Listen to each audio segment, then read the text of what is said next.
welcome back to another episode of Season 3, Death in Cambodia, Life in America. Season 3, we are all about bringing the experts to you guys, bringing in different perspectives, different voices that are within the Khmer Rouge space, people who are either Cambodian refugees or people who know a lot about the whole experience, especially here in America.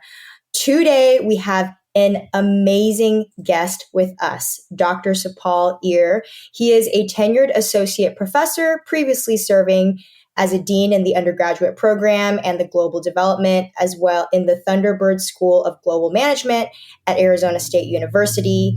He has earned his MPA from Princeton and his PhD in political science from UC Berkeley. He is also a TED Fellow, a well-renowned author, and writer of the award-winning documentary, The End Beginning Cambodia, which tells of his story of escape through Cambodia's Khmer Rouge. I mean, the list truly goes on. We are just so honored to have him here. Dr. Sophal, what an honor to have you. Welcome to the Death in Cambodia, Life in America podcast. Thanks, Dorothy, and it's a pleasure. To kick it off and to really get started, I mean, obviously we can go into so many different directions in this conversation, but let's start off with you. What do you do right now? I know obviously I've listed out all these things, but what is your main focus? And give us a little bit about your background. You're a Khmer Rouge refugee. You came here from France when you were just 10 years old. And I couldn't imagine the journey that you had been on to really get to this point here today. Well, and just to be clear, Khmer Rouge refugee makes me sound like I was a Khmer Rouge who became a refugee. But I am a refugee of the Khmer Rouge, obviously. Like I ran away we escaped the Khmer Rouge. And, while it sounds like my escape, obviously I escaped, but it was 4 siblings and I, and the cunning and determination of my mother, my late mother, who was able to get us out by pretending to be Vietnamese. And what do I do? I'm a bit of a jack of all trades in that I teach, I do research, I consult.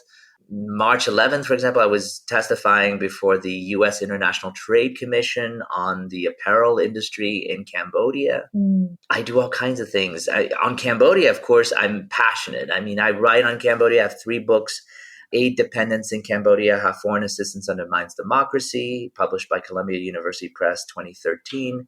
The Hungry Dragon, How China's Resource Quest is Reshaping the World. That was co-authored with dear friend Sigfrido Burgos, published by Routledge, also in 2013. And then my most recent book is Viral Sovereignty and the Political Economy of Pandemics, What Explains How Countries Handle Outbreaks. And that was also with Routledge in 2022. I speak. The bottom line is I try to pay the rent for being here on Earth, right? Like trying to do the things that one is supposed to be doing if one has the privilege of having received so much in terms of opportunities, and try to give back in any way I can. I can't always do it, but if you have the opportunity to, why wouldn't you? So recently I was writing a pardon letter for somebody in Massachusetts who needs help to not be deported. I've helped others. That was a successful case years ago that I wrote a pardon letter in support of another Cambodian who was going to be deported, and thankfully he got his pardon, and he is now in America, and he remains in America. So you try to do those things, and of course they're pro bono. Nobody has money to pay for this stuff, so I'll just do it. I'll just try to do what I can. Yeah, that hopefully gives an impression of all of the wide range of things I'm involved in. I was the founding chair of the Asian American and Pacific Islander Advisory Board of the Los Angeles District Attorney, George Gascon. Served when I was in LA, and then when I moved to Arizona, obviously had to step off. But such a pleasure. I mean, like so many opportunities to give back. Yes, we only have limited time. I have 4 kids. I've got my incredible wife who supports all this and works as well at the same school that I work at, the ASU, Arizona State University Thunderbird School of Global Management. And she's Khmer American as well. We try to just do what we can. I mean, raise good kids, hopefully teach them right from wrong, explain to them the narrative of our family story, My number three, Nathan, did not seem to realize that both my wife's and my own dad passed away. And one, in my case, died of dysentery and malnutrition. My father in law, wife's dad, was killed because he asked for more food for her when she was a baby and sick. I mean, I hope that by telling Nathan this, he would kind of appreciate what he has and try to understand that the arc of our family story goes from the depth of desperation in terms of death, literally, as your podcast is called, Death in Cambodia, to the incredible opportunities we have here in America. Right, right. It's pretty crazy how this next generation really, I feel like, doesn't have the education or haven't been taught a lot about the Khmer Rouge. I mean, I remember being in middle school and there was a lot about the Vietnam War, but there really wasn't much about the Khmer Rouge at all. And the start of this podcast really grew from the fact that I wanted to learn about my own history because our parents really, my parents at least, weren't sharing as much as I feel like I needed to fill that void within myself. That's changing. I'm involved actually in the Cambodian genocide curriculum that's being developed by Orange County. Yeah, I heard about that. Yeah. Yeah, I mean, I think it's incredible. It was such an opportunity to form a model curriculum that allows children, not just Cambodians, obviously. This is not only for Cambodian kids to learn about Cambodian history, culture, and so on, but for the state of California's kids to understand more about what happened in Cambodia and the lives that they now lead here in America and elsewhere, just to appreciate the diversity that is California and that is the United States of America. Right, right. Yeah, no, I heard about that. And luckily, I believe that they're also referencing this podcast in some of the curriculum, which is great. I mean, I love using this as an educational platform.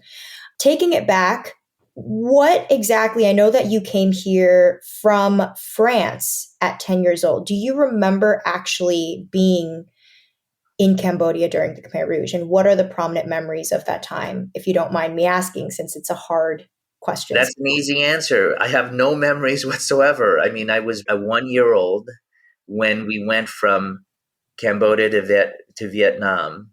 I'm told that I have no memories of Vietnam, but I'm told that I did sing very good communist Vietnamese songs while in Vietnam. Good at singing them energetically. And I guess to this day, that would explain why I love karaoke so much. But I don't sing any Vietnamese songs anymore, and certainly not communist ones. And then maybe the plane ride from Vietnam to France, perhaps it's a made up memory. I just remember the kind of food that was served. And I'm told that I, at one point, slipped under the chairs and started rolling around on the floor of the airplane, unbeknownst to everybody else. But what could I say? We landed in France, and one fragmentary memory is of the place we first moved into or first lived, which was near the Bois de Boulogne, a park, a forested park. And the apartment had these old windows and gunky gum stuck in the sills. It stands out as one of the first earliest memories that I'm sure that one is real. Like that one isn't, oh, the food on the plane. I'm not sure that I really remember that, but it's something that seems to strike me as interesting, probably because of the boiled egg or salad or whatever it is that was more French than anything I'd eaten in Vietnam, or certainly no memories of Cambodia, but it was unusual food. Yeah. What do you remember then of your childhood being in France? And I can imagine because that was up until you were 10 years old. And what is the difference that you noticed when you came to America? What was the Cambodian French experience versus the Cambodian American? So France was, I think, one of the most powerful, interesting experiences. We lived in Meudon, which is turns out a well-off suburb of Paris, but we wouldn't have known it. We were desperately poor. The memories I have of that time have to do with going to kindergarten, French kindergarten. There's a story I tell in the documentary of how I would go to school without underwear, and then the teacher would write a note about, in French to my mother, your child needs underwear, and she just did not understand this, or, well, basically when confronted with it, finally she said, we can't afford this. the community helped and gave us clothes and so on. So as I explained in the documentary, it was the case of the missing underwear, which helped to make our lives better. But, that's how poor we were. Lived on the top floor of an apartment building of maybe 6 stories. Just remember growing up very, first of all, very French. And at one point, oh, well, my mother was having all kinds of psychological problems after all, having survived the Khmer Rouge. So she'd disappear for months on end. I remember going to visit her. These were basically mental institutions for people having depression, mental breakdowns, whatnot. And I think at one point she went further than we could travel to. She was in Bayonne in the south of France at some point. And in the years that we were in France, for 2 of those years, a French family took me and my sister in. Well, not the same French family, 2 different French families. One took me and one took my sister. They lived not too far from each other, not close enough that we could walk and visit. But it was basically an arrangement that they described, and I'm still in touch with that family, the Enfries. My sister is still in touch with the Audrin family that helped her. The arrangement was somehow totally informal. Air France pilots were going to Catholic churches, whatnot, saying Cambodian families need help. They need help to basically lift the burden of their kids by living with French families for a while. And so the Enfries would come every other weekend, pick me up, take them to their home, and I would spend 2 weeks at a time. And then at the end of the 2 weeks, go back to my mom for a weekend, spend time with her, and then on Sunday get picked up again. And look, living with a French family that had, I think, 5 kids was interesting. I was the youngest. It was a great way to learn French, much better. And that's probably why I speak it as well as I do now from having spent that time with them. But it's also indicative of, how painful it all is, in that after 1 year of living with the Enfries, I remember Madame Enfry, the mom, getting a phone call, and then she was so excited, and then she says, "Oh, so Paul, you're going to get to live with us for another year," and I just bawled and ran upstairs and hid under the bed, because I felt like, like no kid wants to, however bad the conditions are, it feels like no kid wants to be apart from their mother. Right. It's just, but it was kind of a fostering arrangement that was good for us, good for mom. The Enfries were very generous. They never signed. I mean, it wasn't like even a formal fostering arrangement. They never signed anything. I just went and lived with them. No abuse took place. Great people. And I'm grateful for that time. It was calming. It meant going to suburban schools that were even probably better.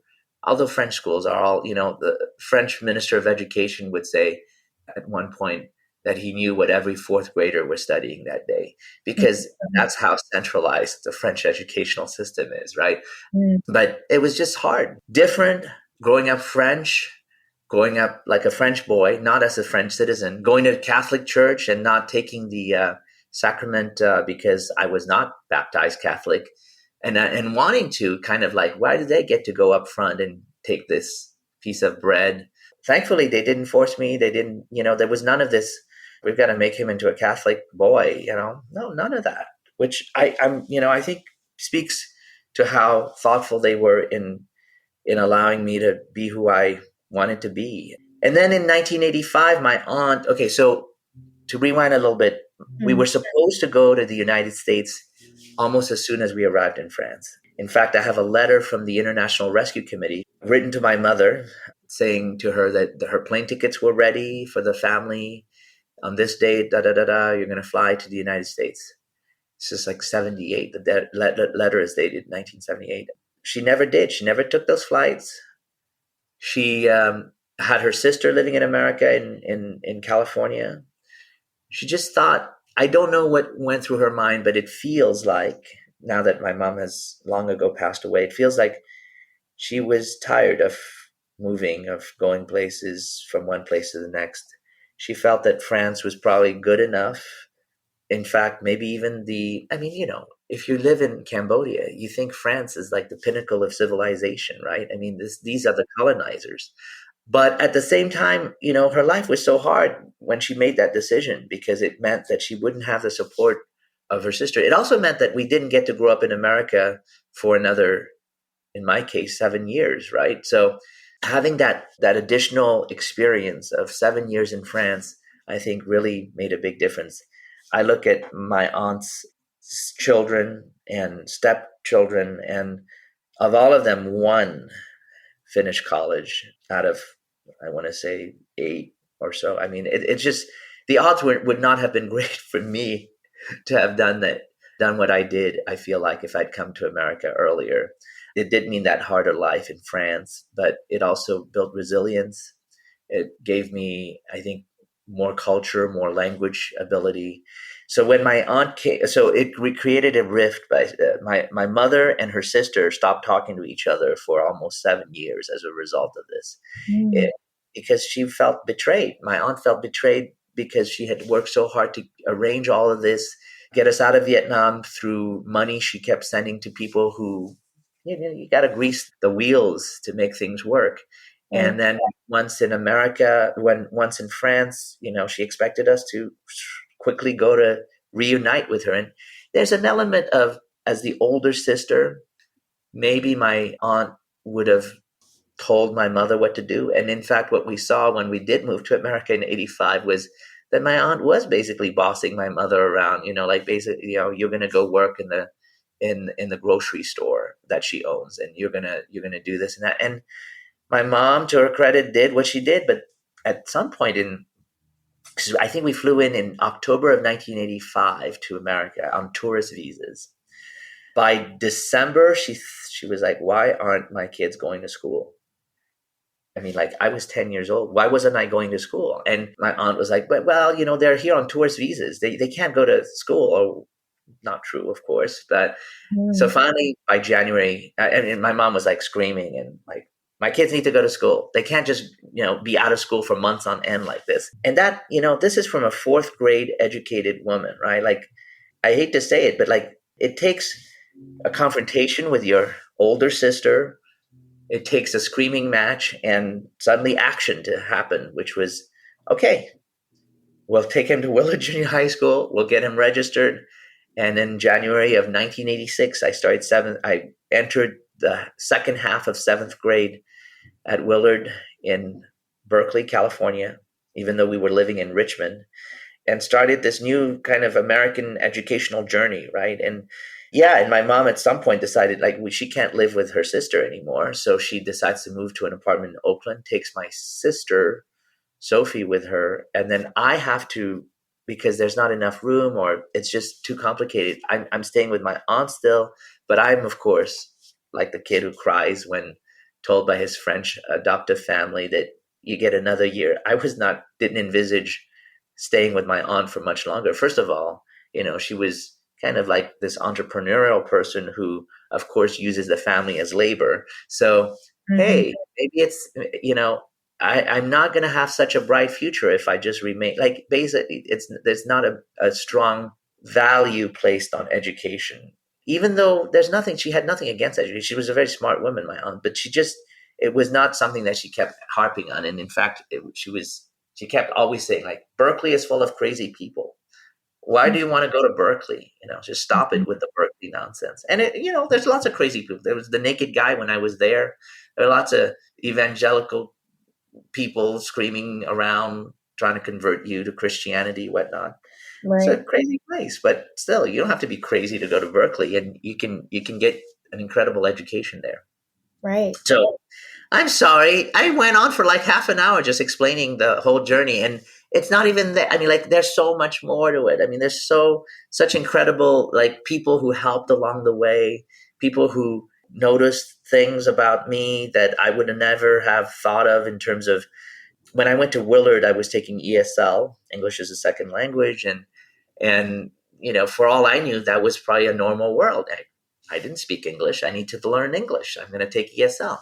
But between Willard and Berkeley High School, when I had to go to the cafeteria of BHS to choose classes for my ninth grade transition over to high school, there was a Chinese American tutor in the cafeteria who I knew because she had helped me when I was at Willard, like in these after school programs, for which I'm eternally grateful. I'm like, that's those are the places. Like I grew up basically going to get tutoring all the time because there was no after school daycare or anything like that. You just go there because there's nothing better to do than to get help from UC Berkeley undergrads who are getting credit for tutoring or whatnot. And so it's this young woman, I don't even remember her name, saw me. She said, "Hey, Sophal, why don't you show me your schedule?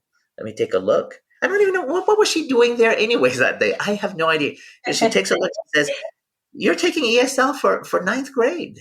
You got to get out of ESL. UCs require A through G requirements. You have to take regular English for 4 years, starting in high school." I was like, okay, whatever you say. You say that, I'll follow your advice. And the only time I ever saw my mom on the campus of Berkeley High School, once I had started there, was a day when she said she came to sign me out of ESL. They told her to come and sign the paperwork. I was like, really? Well, maybe it's a figment of my imagination that was the reason why she came. But that was the only time I ever saw her on campus. Yeah, and it opened up a world. Of course, it was painful. I mean, like suddenly taking regular English. What the hell is an essay? What is a thesis? How do you construct an argument in a paper? Shakespeare, God, I still hate Shakespeare. I still have nightmares. Like all this stuff was completely, it's like gibberish to me, right? And the fact is, these people along the way who helped made such a difference. Even my neighbor, who was a Cambodian American guy who delivered newspapers for a living, like literally the guy who at 5 a.m. or 4 a.m. takes the Oakland Tribune, and he did the Oakland Tribune, he did the New York Times, and he would go and throw them from his car to people's homes. He would give me a New York Times. I'd always get a copy of the New York Times. I don't know how he was not a learned person per se, but he thought, yeah, this kid might read it. And I did. I'd learned my English from reading the New York Times. If he had not given me the New York Times, I would not be the person I am today, right? Like reading a good, solid newspaper that is well written has been transformative. And that's why to this day I read the New York Times, right? It made that much of a difference for me. Yeah. He didn't have to do that. He didn't have to care. He did every day, one copy. Yeah. So, gosh. I mean, I think yes, these people that have contributed definitely have encouraged you to be as successful you are today. But Dr. Sophia, I think you still have to remember that you only spent, I mean, from 10 years old to graduating high school, obviously you have your undergrad at UC Berkeley, and it's not an easy school to get into. And not only that, but you went and got your PhD and all these other degrees. So clearly there is something in you that has also contributed to you as well. And I'm curious as to if you believe a lot of that drive had come from the fact that you had a mother who had survived the Khmer Rouge, you and your family having survived the Khmer Rouge. Did you feel like that background was what had propelled you to keep striving to this day? Yeah, I mean, what explains the outcome of my life, right? What explains that? And I've been trying to say that it's people along the way who gave me little nudges. It's people, even the fact that you say I went to Berkeley, UC Berkeley. I finished Berkeley High School at 16. Oh, by the way, so when I went to Willard, for some crazy reason, as a seventh grader, I had just turned 11. And then I was like, okay. Then suddenly in high school by like 12. I mean, it was insane. Like, why? And it was all based somehow on, oh, well, what grade were you in France? Well, if you convert that to the U.S. educational system, that seems like it's seventh grade. But so everything was 2 years ahead for some crazy reason. So UC Berkeley at 16. And by the way, Berkeley was not even like, I thought we were so poor, there was only the option of Berkeley.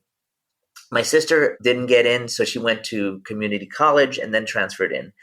I, of course, rolled the dice and thought I've got no choice. I mean, so I applied to all the UCs basically, get into every one of them except for Berkeley.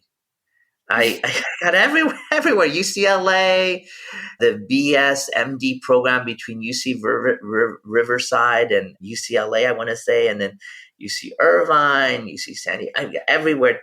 Every UC took me except for the one that I needed to get into. I'm jumping the gun here because I want to tell you very quickly the story of how I did end up in Berkeley, even though I was rejected.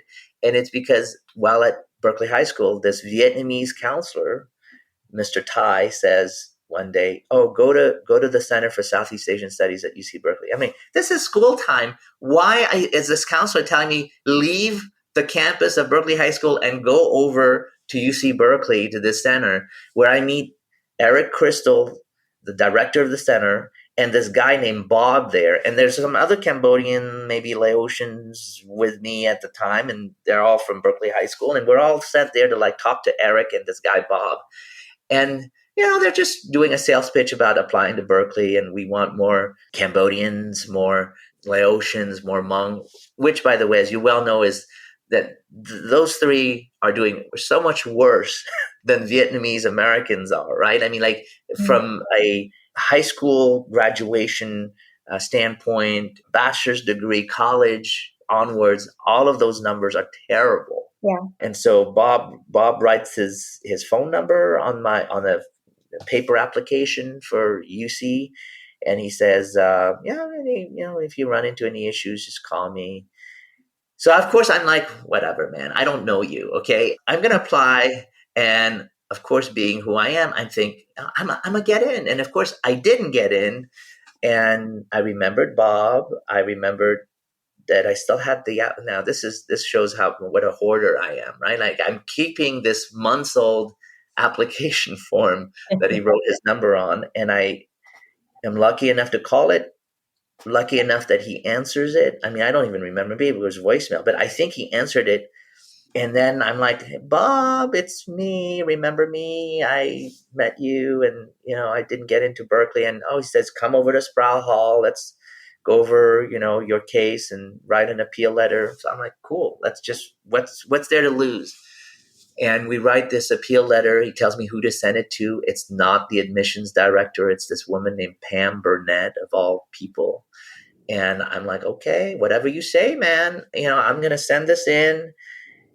And boom, they've reversed their decision. I get in, and I'm like, okay, I have no idea who this Bob guy is. He's not the director of admissions. But a few years later, I read in the Daily Californian, the school's newspaper, Bob Laird is now the director of admissions at Berkeley. So he was he knew the system well enough that at some point he was going to be the head honcho of that part of the department. And I just can't believe it. And then to this day, recently, when a few years ago, when I had access to some money through a foundation I served on the board of, I got $10,000 to UC Berkeley, and $5,000 of which was dedicated to Bob, who was still alive then, and I hope is still alive now. I mean, like, he changed my life, right? Like the few minutes he spent in his office, and I've always wanted to say, and I have had the chance to say, obviously, like, what you did, this is the result of what you did. You helped me, and then I finished Berkeley, and then I went to Princeton, I came back to Berkeley, and then,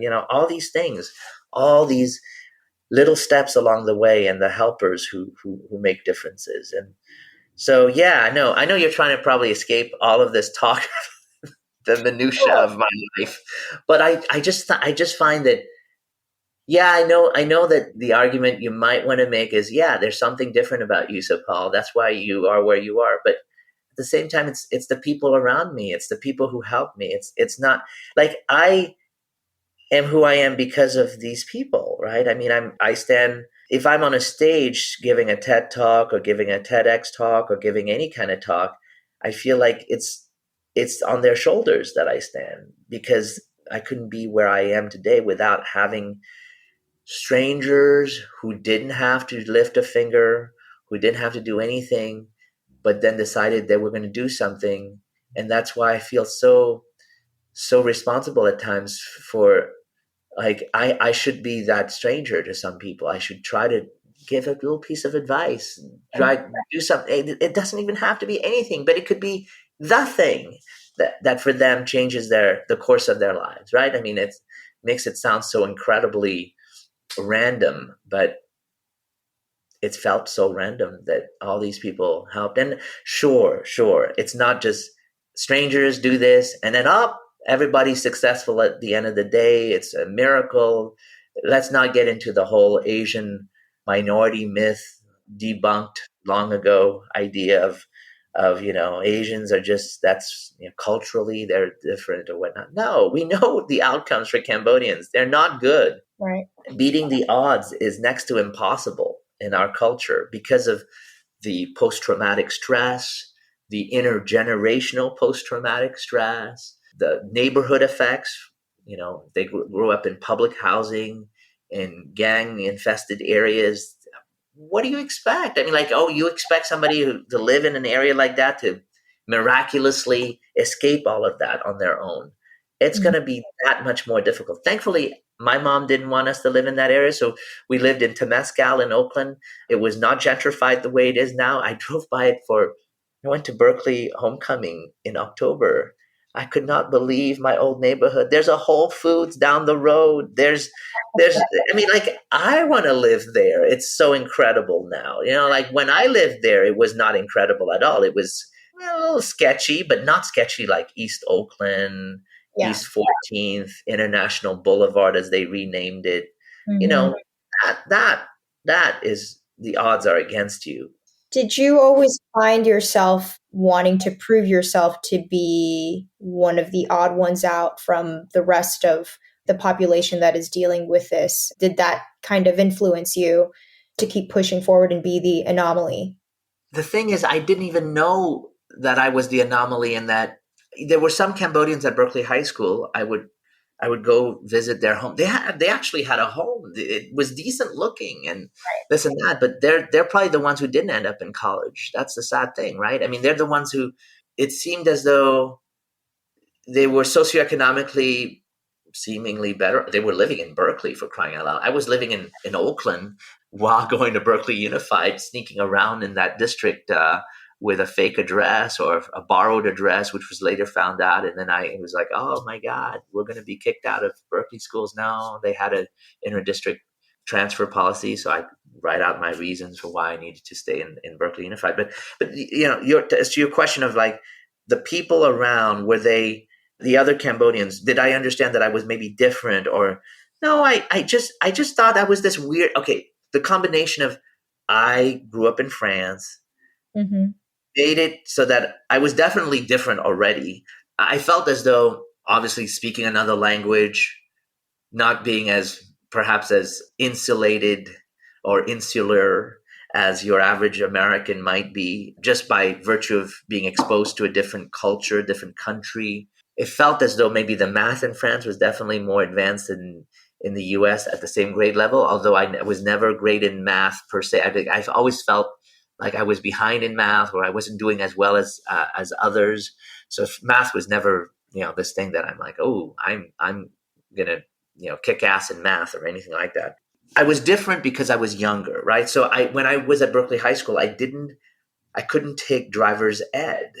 I was 12 years old at Berkeley High School when my classmates were 14 and beginning the process of, like, you should be learning to drive. And then, when you turn 16, you'll have your license or you'll have your learner's permit. We couldn't afford a car. Like, I was too young to begin with, but we also were too poor to afford anything. So it was pointless.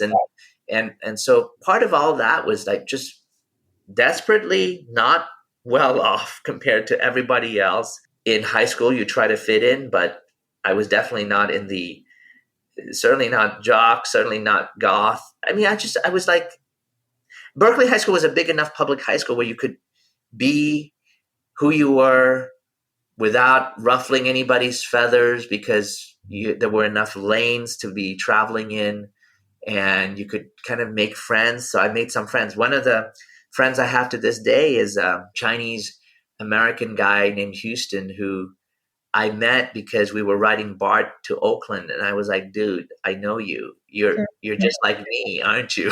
You're one of those fake address people, aren't you? And Houston was like, yeah. And I went to his home. Like, his father was a contractor. He had like a huge house, multi-floor, lived like a king. And I was like, wow, this is incredible.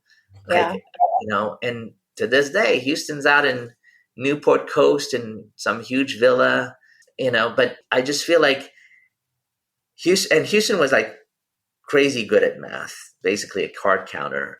And being associated with other kids who were kind of nerdy, maybe into school, definitely going to college, felt as though that was my people, right? My community. It just felt like this was normal. We're going to college. I sure as hell can't afford living in a dorm. That's out of the question. So that's why UC Berkeley was the only option. I had to live at home and take a bus to school. Right. And, thank God for Cal grants and Pell grants, because those at that time were enough to cover the in-state tuition for UC Berkeley. And with a little leftover for books, I don't know how the hell I did it. It's shocking to this day that with the support of my mother, who provided the roof over my head, the meals, and just no demands on like, you got to go work, you got to go make money. It was enough to, with the help of the federal government through the Pell Grant and Cal grants and maybe a couple of little small scholarships, nothing serious. Like, I never had, this was not a full ride situation where you're like, hey, here you go. It was full ride in the sense of like, if you live at home and are supported by your family, yeah, you don't have to spend on that. But if there was any of that required, it would have probably totally shifted my ability to take the direction that I did. I mean, my late mother's number one gift would have been just to provide that environment. She was not about, let's make money. How are we going to make money? How are we going to enrich ourselves quickly? No, it was all about, let's make sure you get that education while you still have the chance, because once you go work, you won't, it's going to be really hard to go back again. And, I saw that with my older brother, Sam. It was for years at City College of San Francisco, finally did transfer to San Francisco State, became an engineer, and then his life, of course, was transformed. We all kind of graduated around the same year in the mid to late 90s, and that was like a huge step. My sister finished pharmacy school at UCSF. My brother finished San Francisco State. At the time, I was finishing Princeton.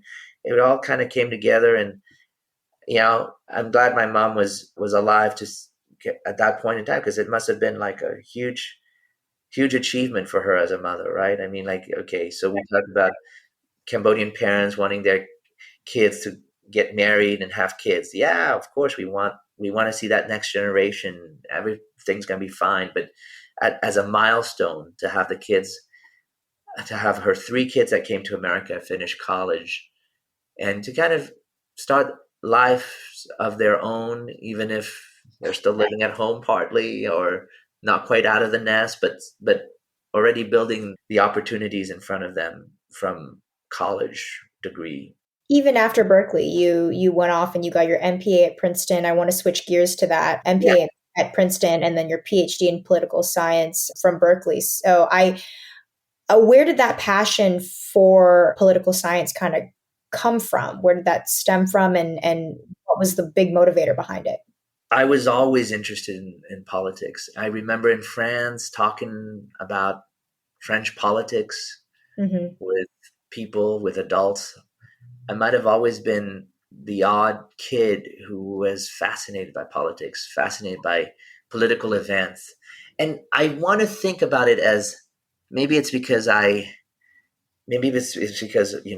we came from a place where politics destroyed the country, where ideology kind of became real from the standpoint of life and death, right? That it mattered so much. I mean, of course I was naive. I mean, when I landed at Willard, I was talking about, the evil empire, Reagan. Oh my God, I got to write a letter to Reagan and thank him for fighting communism. I mean, this is a kind of like 10-ish, 11-year-old writing a letter to Reagan in 7th grade in Miss Morrison's ESL class at Willard Junior High School. I'm sure she must have thought, this kid's crazy. First of all, why does he like Reagan of all the people? I mean, Reagan was president, right? And just thinking about, politics for me was like the stuff that I lived and breathed and wanted more of. When I started at undergrad at Berkeley, I couldn't accept that political science was going to be my only major. In fact, I had the usual disease of immigrant kids, which is be a doctor, a medical doctor. This is Or a the achievement you lawyer. bring to your mother. And I tried, gosh, did I try biochem, or is it organic chemistry? Sorry, Orgo. And I got my ass handed to me because it was just so difficult. I was not thinking of chirality and all the things that you have to, it has to be, I feel like either you're with or you're not one of those people, right? And I was definitely not one of those people. And I think it was during a chemistry lab that I thought, I looked out the window and I was like, oh my God, what the hell am I doing here? I'm miserable. It's going to be years and years of suffering if I continue this, versus I love political science. Why can't I do it? But I can't do that because that would be, it's kind of soft. It feels like mushy and not scientific. So what I do, and the guy sitting next to me, my lab partner, was a psychology and economics guy. So I thought, he's got a combo going on. Why don't I do political science and economics? It felt like that was going to be the thing that I could justify as like, at least semi-respectable.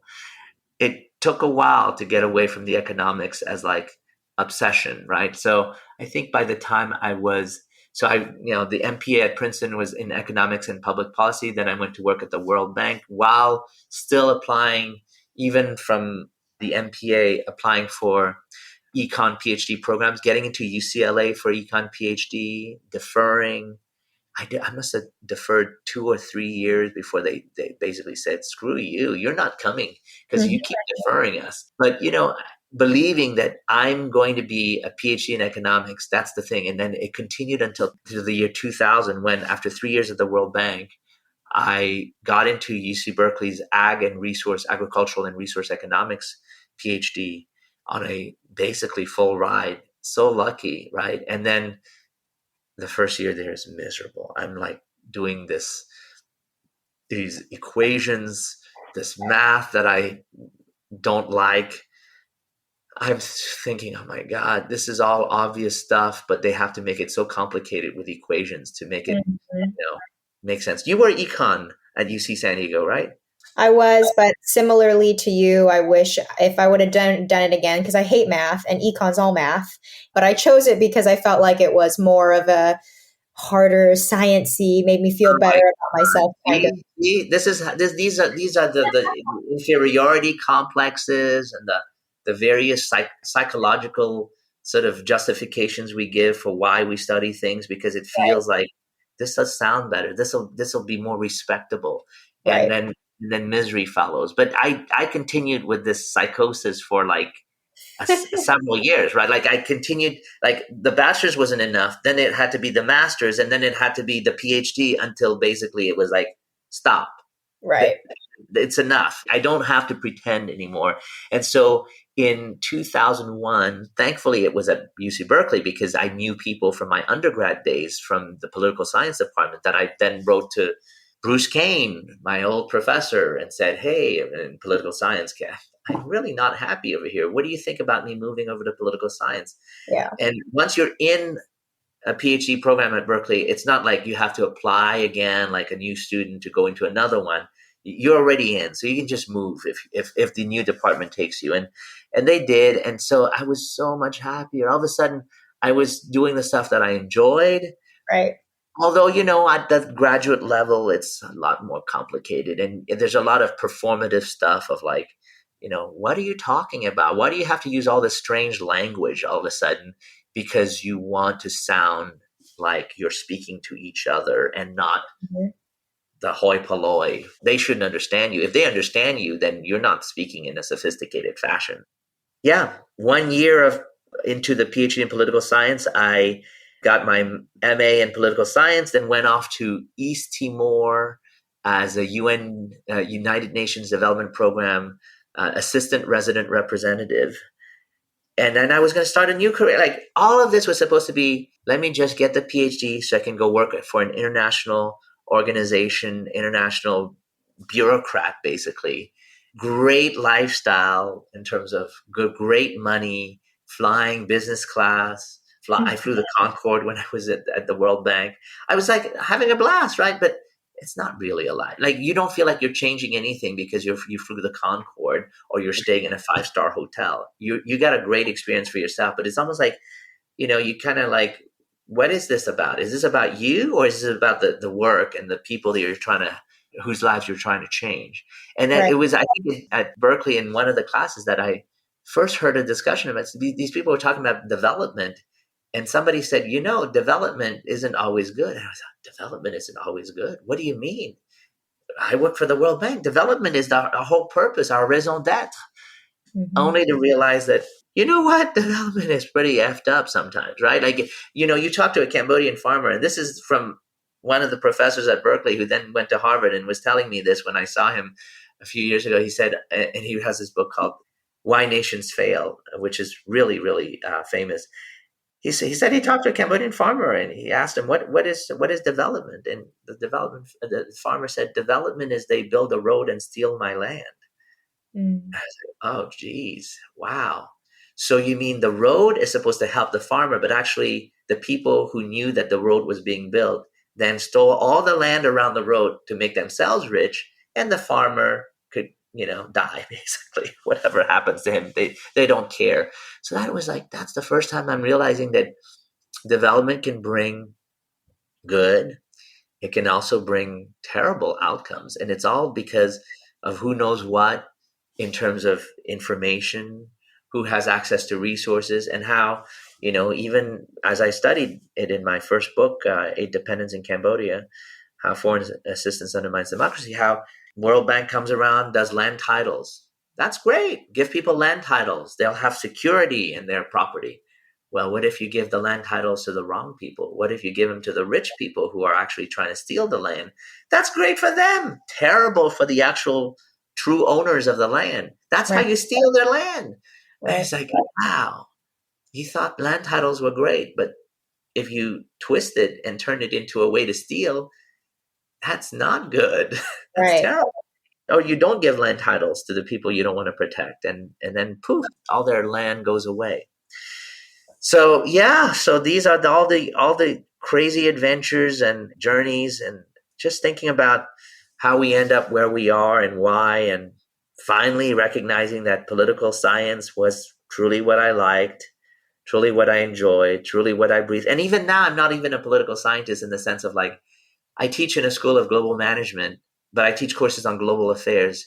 My colleagues think, some of them at least, think that I'm a political scientist, but I use political science, but I use all kinds of things. I use political economy. The econ part of it turns out to be a huge advantage in that it makes my ability, like, I think it was an old professor of mine, John Lonergan, said, political science asks the right questions. Economics has the right methods. So you can marry these two together and ask interesting questions, but actually be able to answer them, as opposed to still be debating about the meaning of a word in political science, which is sometimes ridiculous, right? I mean, it's like, why are you still talking about concepts and like, what does this mean and that mean and so on, when you should be, really working on like getting to show whether it's true or not that this is the case.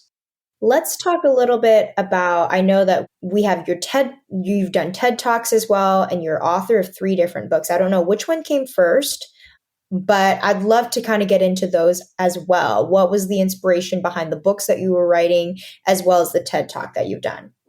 Yeah. All right. So the TED Talk, how did that come about? I have to rewind. So the TED Talk was in 2009. I was riding on an airplane coming back to Monterey, where I was an assistant professor at the U.S. Naval Postgraduate School.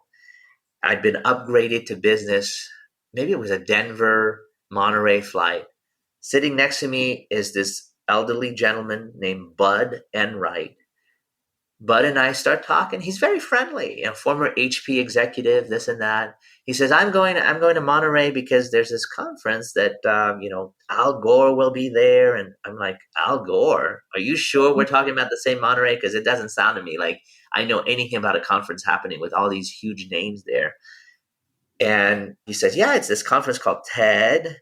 Yeah, it is like $6,000 to go. Registration fee was, and it's not just you pay, you go, but you have to apply, et cetera, et cetera.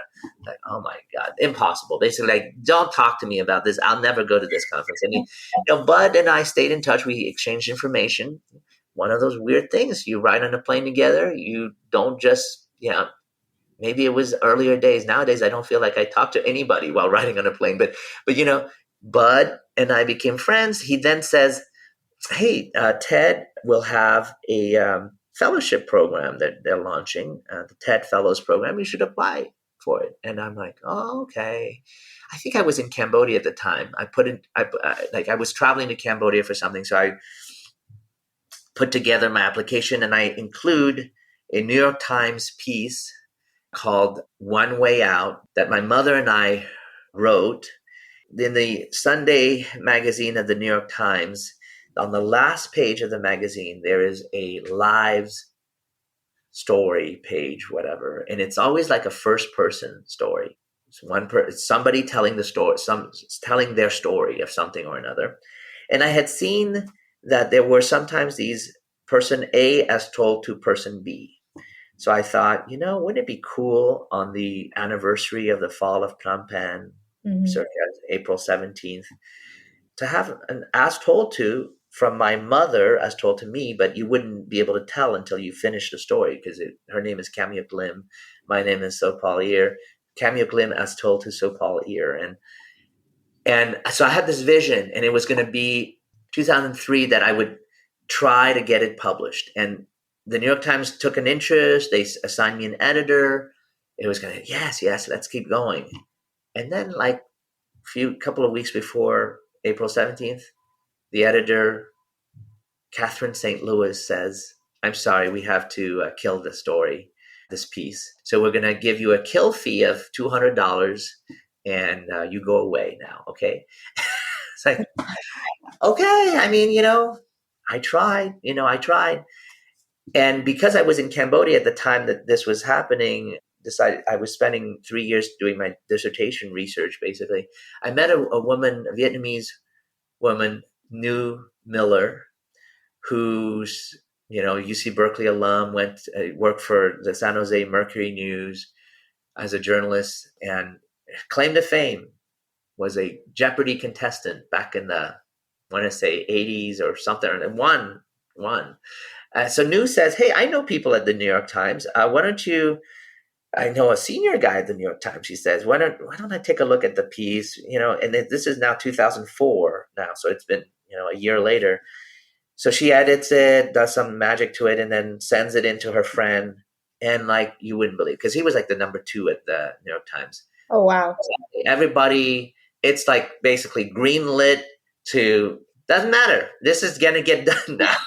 It's like random people you meet. Yeah. Become, again, guardian angels. And New pulled through. She got it published. And that's the piece that I include in the application to what would become the 2009 TED Fellows cohort that, let's be honest, I had nothing else. But I mean, other than that, I'm an assistant professor who's Cambodian. Like, what is there? That piece, I think, I know, caught the attention of those who were deciding why include somebody or another.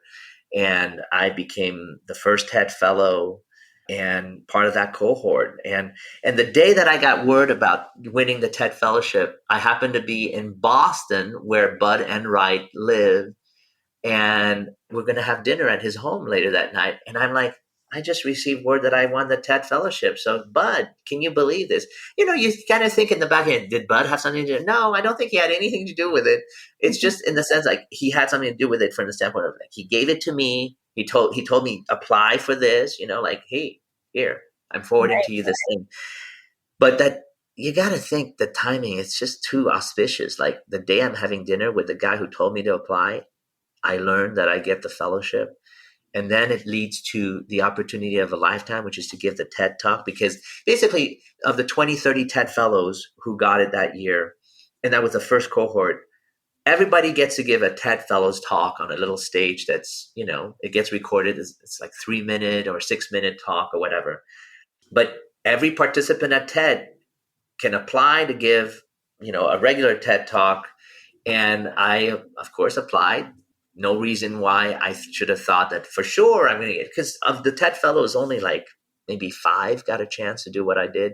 Mm-hmm. And of all the TED Talks that are given, which are possibly 100, right? I mean, across various stages in a given conference, they'll pick only like a handful that will actually go on the TED.com site. And that was they only, at least back then, they would only release one TED Talk per day on TED.com. So like I got to be one of the talks that I got to be picked to give a TED Talk, and Bill Gates was in the audience, and it was the year that he released mosquitoes to raise awareness of malaria. And I didn't even know he was in there. Somebody said, "Oh, Bill Gates was in the audience." Like, yeah, you thought you saw Bill Gates. And then I'm like looking at, how Picasa, this sort of photo management software from Google, does things.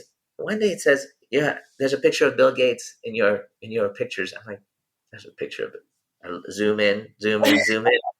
It's Bill Gates. He's in the audience. He's like a few rows behind my mother, and he's clapping. And it's just crazy. I mean, like, what an incredible opportunity. Now, how did that lead? So that leads to the TED Talk. Of course, that already sets me apart from everybody else in the sense of like, oh, he gets to be on the TED stage. He gets to give a TED Talk.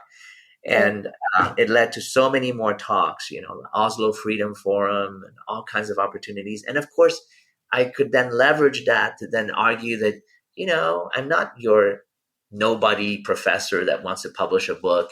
So I was having a hard time, in fact, at that point, finding somebody who would publish a book. It had to be a university press because I'm an academic, and only, the top tier is university press books.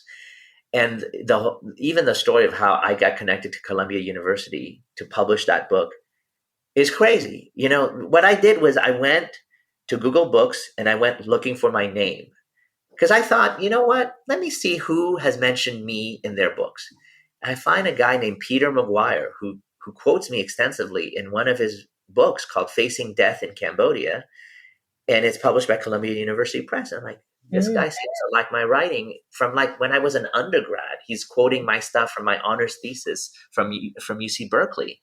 And I find a way to contact Peter McGuire, and I'm like, hey, thanks for quoting my stuff. I'm trying to publish. And he's like, hey, I'm up in Moss Landing, which is like half an hour from Monterey. Why don't you come up? Why don't we meet up over there? Because he was doing some testing for equipment he had for the military. And we meet up, and we've been friends ever since. And that's the person that, opened that door. I mean, it's just crazy, right? Like, who would have thought, let's go look for your own name in Google Books to find somebody who might have cited my work from like 10 years earlier when I was like an undergrad, right? Like, it's just, nothing makes sense until it suddenly does, right? I mean, I wrote that honors thesis in 1995.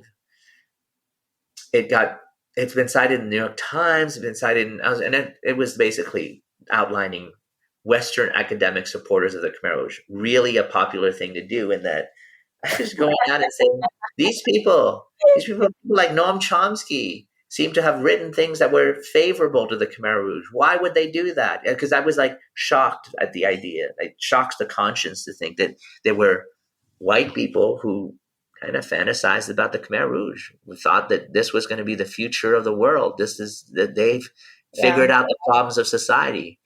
And I only know about it because I was reading a book and there was a footnote in it. And it's, the book is, of course, anti-Khmer Rouge, talks about the crimes of the Khmer Rouge. And then there's a footnote that says, for an opposing viewpoint, go read Summers, Heder, Chomsky, and Vickery, and like all these scholars of Cambodia. What's going on here? How can they possibly have written things? And I'm like, okay, I got to go look for this stuff. And I find all this stuff and I put it all in my honors thesis. It was like, basically, can you imagine? It's like going to a party and taking a huge dump in the middle of the party because that's like, you don't want to be the guy who's early in his career, who's going to somehow, yeah, throw paint on everybody and say, yeah, Right. y'all are a bunch of assholes. How could you have done this to our?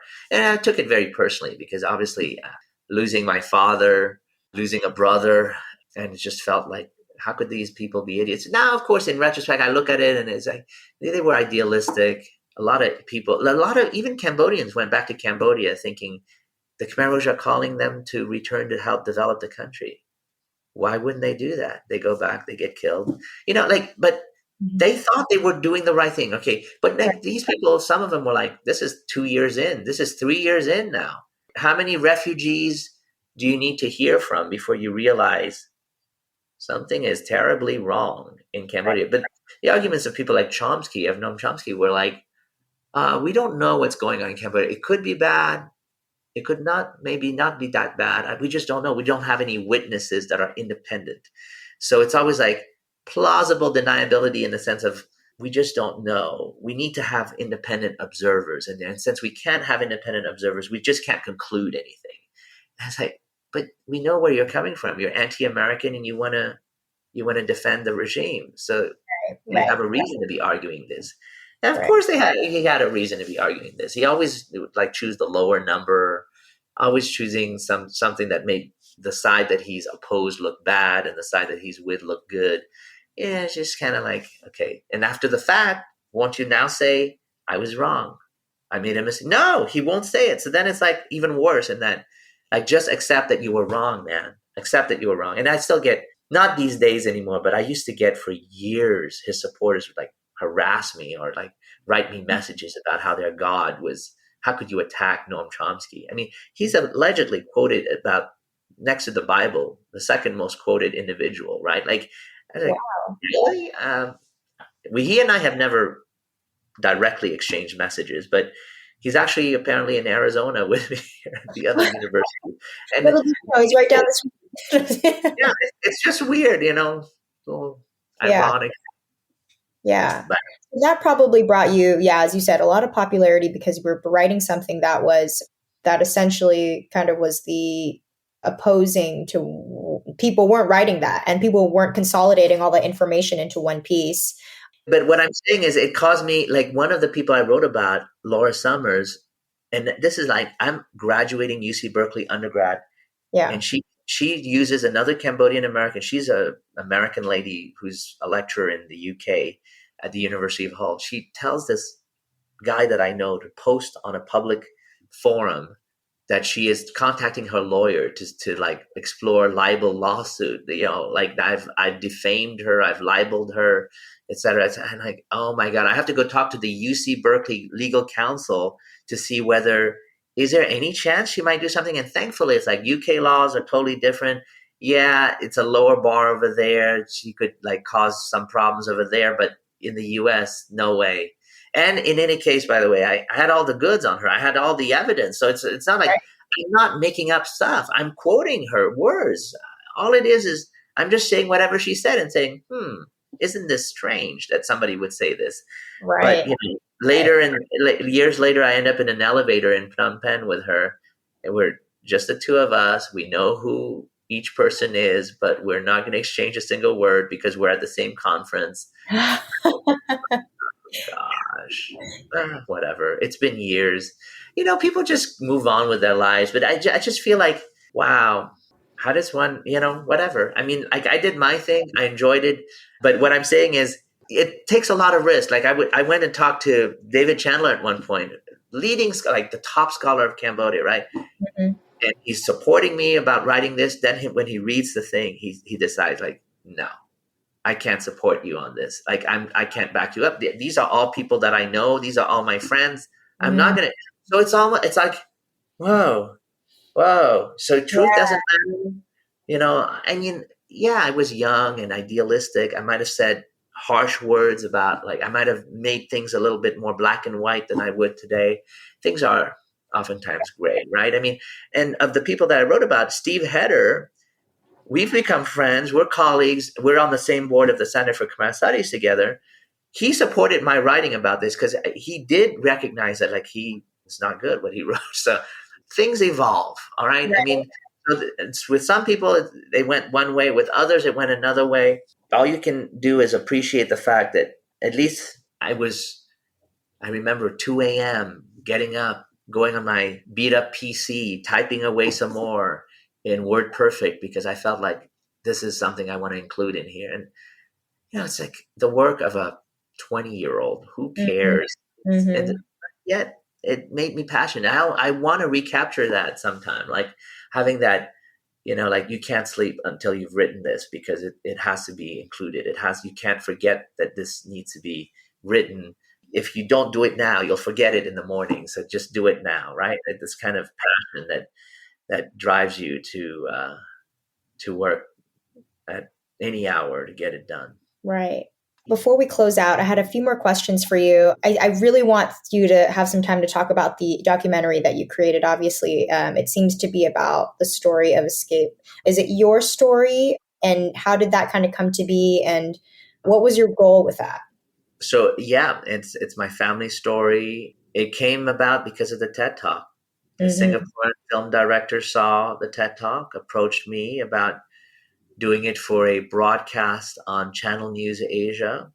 I was like, cool, you want to make a documentary? And then remember the New York Times piece? When I did it with my mother, I had audio recorded on micro cassettes, all the interviews.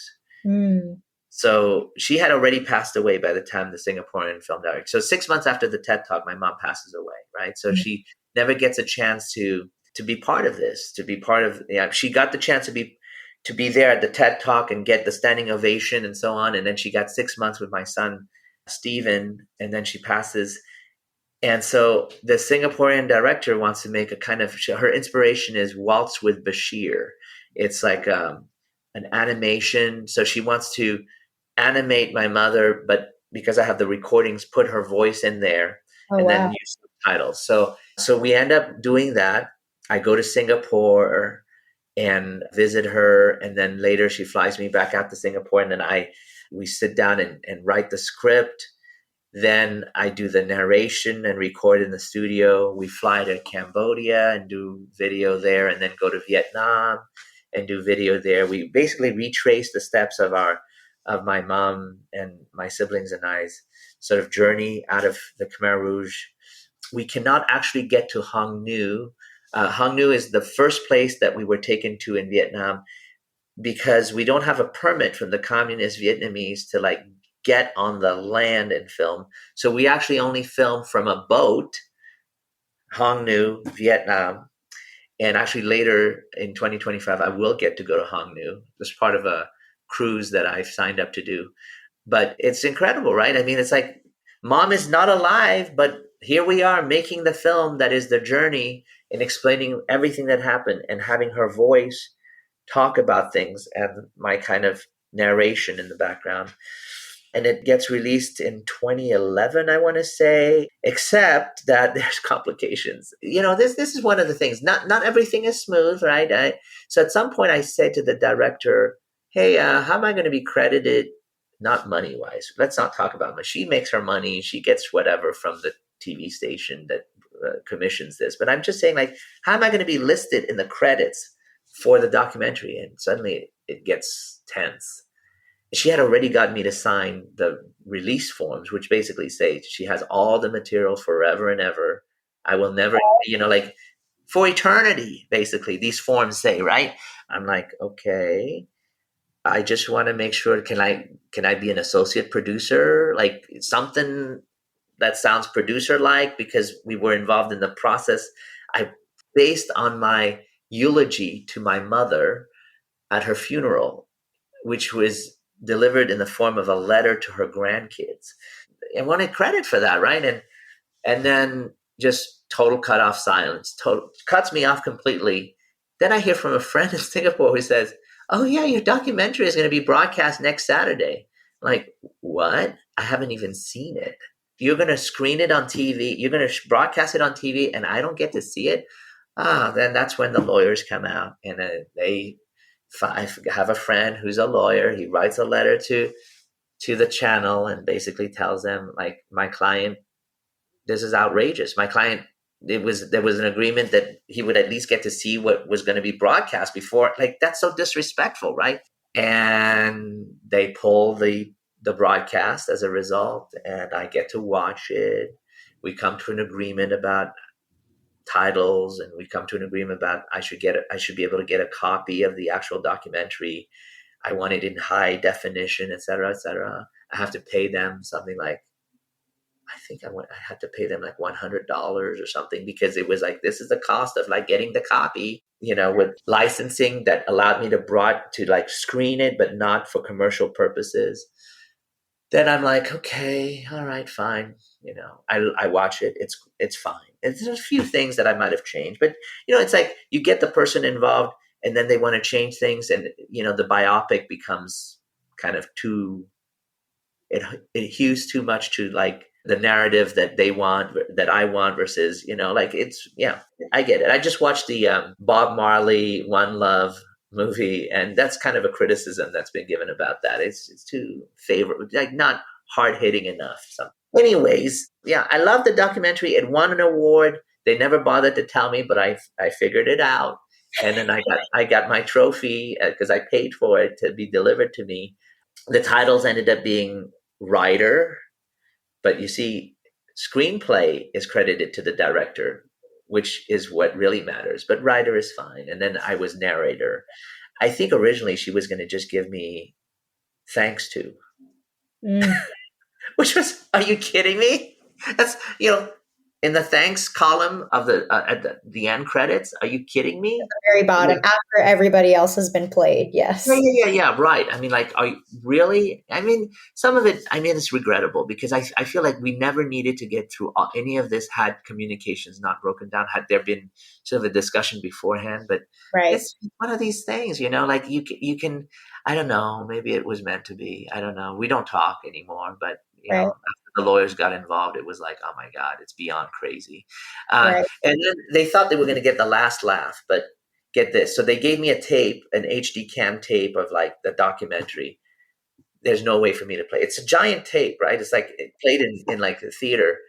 I happened to go to Vietnam for some work with I want to say the World Bank, or is it the World Health Organization? And there's a theater there called the Cinematheque of Hanoi. And there's a German guy that I somehow befriended. And he says, yeah, let's have a screening of your documentary. I have the HD cam equipment. Give me the tape. And then he pops it in, and it is in high definition, but it has the timer code defacing, like the top of it. It's like, the timer. It shows that a black box with a timer rolling. Like, what the F is this? You gave me this copy? Oh my God, I cannot believe this. And then it turns out, this is how crazy the world is, that German guy who runs the Cinematheque also uses this place in Singapore, and it happens to be the same place that did the tape. So then he talks to those people and says, look, guys, you have the original, don't you? And why don't you we're going to send the tape to you, and you're going to re-record the tape back onto it without the time code, not involving anybody from the director to anyone. So I end up getting the original without the time code.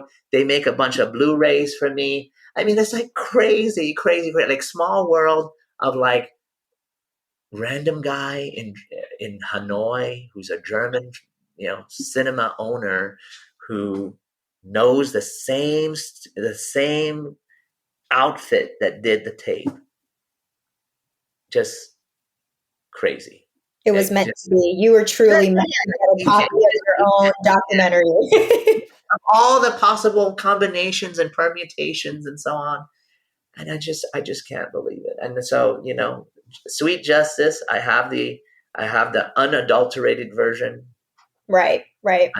I'm just grateful. I'm just grateful that there's just just so many people along the way who did things, and that we are all those same people, right? We have the capacity, each and every one of us, to be that person at that moment, to be the helper, to be the guardian angel, to be the good Samaritan who decides to make that difference. Just so grateful. I can see through your journey that every single step of the way, there were people.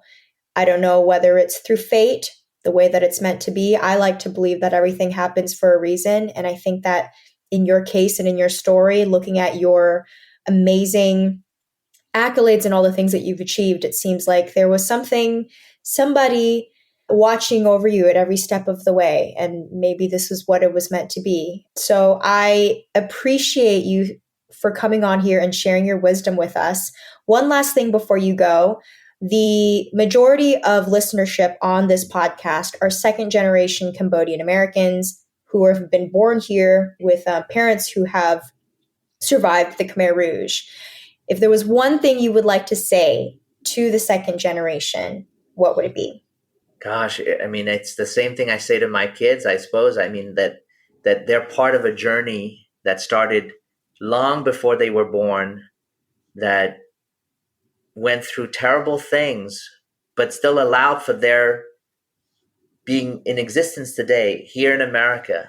And so if they understand that it's an arc that bends and has gone through so much, that they would understand that whatever it is that's happening to them now is part of a bigger picture, a bigger story, a bigger narrative. And that if they can appreciate that, whatever happens to be terrible right now, that their parents had it so much worse at some point, and that they need to appreciate that so that they can also appreciate the fact that they're also part of that story, and they will write their own narrative, but that being part of that story also means being responsible for continuing the story, as opposed to not appreciating perhaps as much the journey, that the intergenerational journey that they've been on, that they continue to lead, that their kids will continue to have, and that is part of our common existence, right? As human, it's a human journey, but for us, it's a Cambodian American journey, and that we have to be thankful and have to try to do whatever we can to write that next chapter. May not always be pretty, but we've got responsibility, and I think it's so much more powerful when you realize that, right? When you understand that you're not alone in this journey. Others are traveling with you, and can appreciate it. I mean, I remember when the night before I gave my TED talk, and this is a little deviation, but the night before I gave my TED talk, we were in Long Beach where TED was happening in 2009, and at the restaurant that TED had set up for people to enjoy in the neighborhood, and they cordoned off several blocks for us to just feast. The server who was working at the restaurant was Khmer American, and I tell her, "Oh yeah, I'm Khmer, and we escaped through Vietnam," and she says, "Yeah, her family escaped through Vietnam." So for me, it meant but for some random chance, I get to be the one to go on stage at TED to tell the story. But she could have done the same thing. She just didn't have the opportunity because the circumstances. But we could have been in exactly reverse position, right? Like just like the boy that. When the first time I came back to Cambodia in '96, I was on a cyclo, and the boy was basically my age. And he's the one who's stuck in Cambodia, pedaling with his human energy to move me forward to see my aunt. And I'm the one who happens to be the lucky one who rides in the cyclo. So understand that you're the lucky ones here in America who have been given an incredible opportunity thanks to your parents' perseverance, or if it's one parent left, or if it's both parents who've passed away, as in my case now, it's still the actions of that earlier generation that got you here. And take that opportunity. Don't take it for granted. Do what you can with it. And that's, the thing that I tell my kids while they're asking for all kinds of luxuries and things they don't deserve right now, but we bend to their will. But it's like, do you really need all this stuff? Why all this purchasing needed? But parents will do whatever they can for their kids at all times, even if sometimes it may not always be the best thing for them. Yeah. Well, I know that my listenership will appreciate your message, and I 100% agree with you that we do have a responsibility. It's a big part of the reason why I started this podcast and kind of trekking ahead towards being a leader, hopefully, for the second generation. Dr. Sophal, thank you so much for coming here and sharing your knowledge and your story. We all appreciate you all being here. Thank you, Dorothy. Bye. Bye.